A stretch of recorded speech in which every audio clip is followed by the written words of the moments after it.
जुड़ चुके हैं नेक्स्ट जन ब्रॉडकास्ट से। आज के इस वीडियो में हम बात करेंगे कि आपने कभी ना कभी ये देखा होगा कि आप बाजार गए और एक बुलडोजर अचानक से आता है, किसी दुकान को उखाड़ फेंकता है और आपको लगता है कि ऐसा क्यों कर रहे हैं। नगर निगम पालिका के जो लोग हैं ऐसा क्यों करते नजर आ रहे हैं, इन बेचारे मासूम को क्यों परेशान कर रहे हैं। तो ये तो रोजमर्रा जिंदगी की कहानी है, आपने कभी ना कभी तो देखा होगा। लेकिन हाल में सरोजनी नगर, जो दिल्ली के सरोजनी नगर से ही भी बहुत फेमस एक जगह है जहाँ पर बहुत सारी चीजें खरीदते हैं लोग, वहाँ पर शॉपिंग करने जाते हैं और वहाँ पे कई दिनों से बुलडोजर के साथ वहाँ के दुकानों को उजाड़ा जा रहा है। बताया जा रहा है कि वो एक अवैध रूप से बनाया गया है और लोग वहाँ पर स्टॉल लगाते हैं। इसी से जुड़ा मामला एक गुजरात के अहमदाबाद में देखा गया, जहाँ पर बुलडोजर गरज रहा है, पुलिस की तैनाती भारी है और लोगों का दर्द बहुत गहरा है। ये पूरा मामला चंडोला तालाब इलाके से जुड़ा है, जहां प्रशासन ने अवैध अतिक्रमण हटाने का बड़ा ऑपरेशन शुरू किया। लेकिन क्या है ये पूरा मामला और क्यों हटाए जा रहे हैं ये घर, और क्या इस कार्रवाई के पीछे सिर्फ अवैध कब्जा ही वजह है या कुछ और? आइए पूरी कहानी समझते हैं। नमस्कार, आप देख रहे हैं नेक्स्ट जन ब्रॉडकास्ट और मैं हूं अनीशा। ये जो आप तस्वीरें अपनी स्क्रीन पर देख पा रहे हैं, ये अहमदाबाद के चंडोला तालाब की है। प्रशासन का बुलडोजर चल रहा है, लोग सामान समेटते नजर आ रहे हैं और चारों ओर पुलिस का भारी पहरा है। ये सब ऐसे ही नहीं हो रहा है, यह सब कुछ हो रहा है अवैध अतिक्रमण हटाने की कार्रवाई के नाम पर।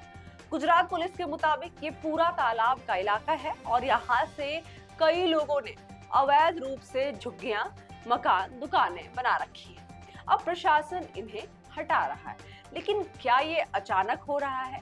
क्या सरकार ने इसके लिए पहले उन लोगों को आगाह की थी?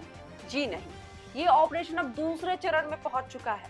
पहला चरण कुछ दिन पहले ही चलाया गया था, जिसमें 1.5 लाख स्क्वायर मीटर एरिया खाली कराया गया और अब दूसरे चरण में 2.5 लाख स्क्वायर मीटर एरिया से अतिक्रमण हटाया जा रहा है। इससे साफ साफ जाहिर होता है कि सरकार ने पहले भी उनको आगाह की होगी। इस ऑपरेशन में तैनाती भी बेहद भारी है। खुद डीसीपी रवि मोहन सैनी ने बताया कि एसआरपी की 25 कंपनियां यानी करीब 3000 पुलिसकर्मी तैनात किए गए हैं, ताकि किसी तरह की हिंसा या विरोध को रोका जा सके। सीनियर अधिकारी मौके पर है, ड्रोन कैमरे से निगरानी की जा रही है, यानी प्रशासन इस ऑपरेशन को किसी भी हाल में रोकना नहीं चाहता।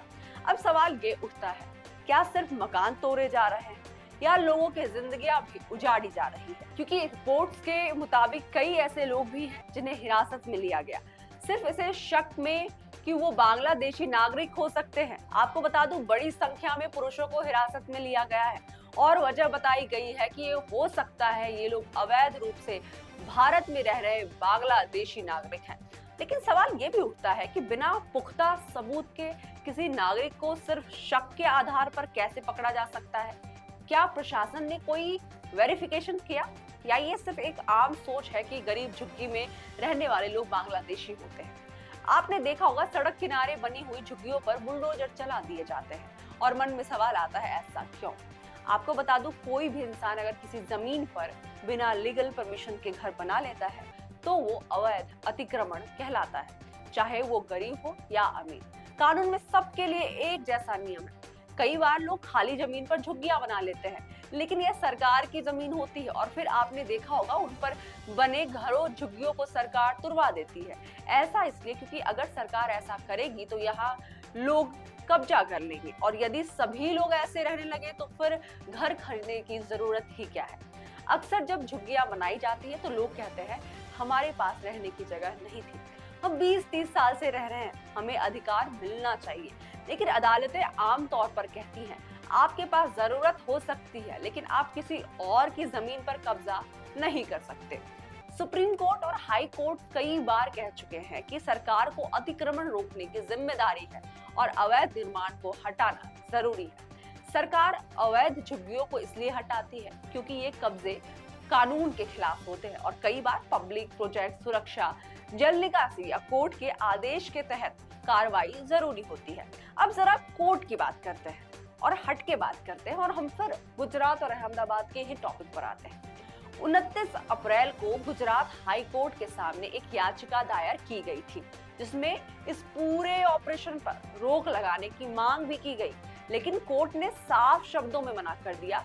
कहा गया कि अगर निर्माण अवैध है तो कार्रवाई जायज है, और एक तरह से सरकार भी सही है अपनी बातों पर। यानी कानून की नजर में ये कार्रवाई वैध है, लेकिन यहाँ से इंसानियत का सवाल उठता है कि क्या हजारों परिवारों को एक झटके में उजाड़ देना या उनके बच्चों को स्कूल से, बड़ों को रोजगार से दूर कर देना एक सही तरीका है?